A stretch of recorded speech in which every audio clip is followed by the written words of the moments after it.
Okay peeps, welcome. AFX2, new and shiny. Some of you will have used standard or an Ultra Generation 1 models. There's my old one there. And some of you won't have touched them at all. I'm going to run through just the amp block, the parameters that are on here, so those that know the old one can see what's changed, and the rest of you can see what there is. So, new, bigger screen, yay. Similar layout on the screen, but going to edit mode. Okay, so now under the old one you had two basic parameters followed by an advanced parameter. Well, this one you have type, which is the same as is drive, bass, mid, treble, exactly the same as the first screen on the first generation, with a toggleable boost on the type and a toggleable bright on the treble. Page 2 again is similar, presence, depth. You've got speaker drive on here now, which even though it's only the amp sim, does help when you're driving a conventional cab like mine. You can just add a little bit of, particularly on kind of the gainy stuff, just a little bit of speaker drive emulation. Master and level. You've now got an amp voicing, basically neutral, modern, vintage, rock, pop, warm, bright, dark. Just helps you if you like the core tone of an amp but just want it a little brighter or a little warmer. It's kind of a broad brush fix rather than going into all the tweaky parameters to do. Sorry, I'm shaking all over the place. So then you have the speaker resonance. Now under the old amp geeky parameters on the old sim, this was literally a number. Now it's not. You've got the low frequency with its Q, and how much resonance there is, the spike, this is the first one, the 5. Then you've got the mid frequency, the Q and the resonance, and the high frequency Q and resonance. Now if you're using the cab blocks, you can use this to match the amp sim to the speaker type. And you get a natural sympathy with the speakers. If you're using a real cab like I'm using, it's a case of trial and error really to find out what the frequencies are. Basically you play a low note and sweep the low frequencies, and there is an obvious point where everything vibrates more, it's in sympathy with each other. That's pretty much your resonant frequency. So you find it and use that for all your sims and you're good to go. There is now an EQ in there, an 8-band EQ. Stops using an amp block, and again it's under the old broad brush bass, middle, treble, presence, which kind of interact with each other as well. This is just a graphic EQ, 8-band like the old EQs were, and just helps you tweak the patch if you need a little bit of tweaking.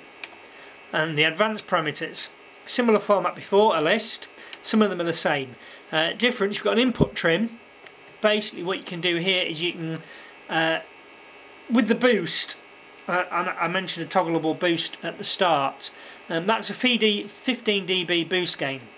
What you've got here is a trim, much less of an input change, but basically you can plus or minus your guitar signal a bit. So you can give single chords a little bit of boost, or you can back high output, surround pickups down a little bit.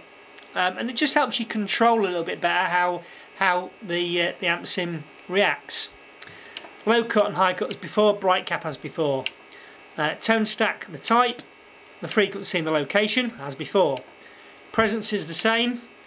The depth frequency now, which you didn't have before. Before you had just depth, now you've got the frequency of the depth. Just helps you, again it's all fine-tuned stuff here. When you add that depth, it kind of adds a bottom end EQ, but without interacting, without getting flubby. This helps where that depth is, basically. Grid modelling, basically, but that's the valve grid, the power amp valve grid, whether you want the modelling on or off. Some people complain of fizziness in some amps, but actually some real world amps have that fizziness. In a lot of cases it's down to the grid and how that interacts. So you can have that fizz on and make it like the real amp, or you can take it off, up to you.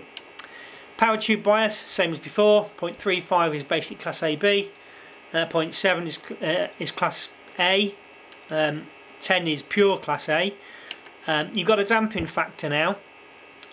Before, or you've got an amount of damping in the previous menu on page 2, as you did in the old generation modelers, but now you've actually got the factor of damping rather than just how much you want to apply. And again, it's a subtle difference.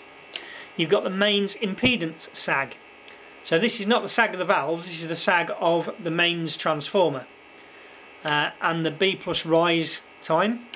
You've got the triode plate frequency and triode 2 plate frequency. No idea what they really do. I haven't played with them yet, but they're there. Transformer low frequency, high frequency as before. You've now got transformer matching as well. Again, before that was a pure number. Now you've got two of them. You've got the drive and the match. Master volume location, whether the master volume location is pre or post the phase inverter, pre the triode. So again, you can put that master volume in various different places. Saturation switch. Saturation is a mod that was done on a lot of Marshalls, and you can turn the saturation on or off. I haven't played with it yet, but on, as I understand it, gives you a more compressed drive. Saturates the power the pre-section more. Presence and depth, whether it's active or passive. You've got a hardness of the valves, both the triode hardness, which is the preamp valves, and the power tube hardness. Again, I haven't really played with this, but I think it's to do with the hardness of the clipping, whether you get more of a soft clip or a hard clip on the valves. Again, as I said, not tried it. Power amp low and high cut, which was in the previous ones. And then you've got your mix parameters, so your level, your balance, and how you bypass the amp. So that's it. There's a lot more. They've taken a couple of the parameters out, and there's a lot more parameters in there, some of which I won't touch, some of which I'll play with, but it gives you an idea of where the differences are.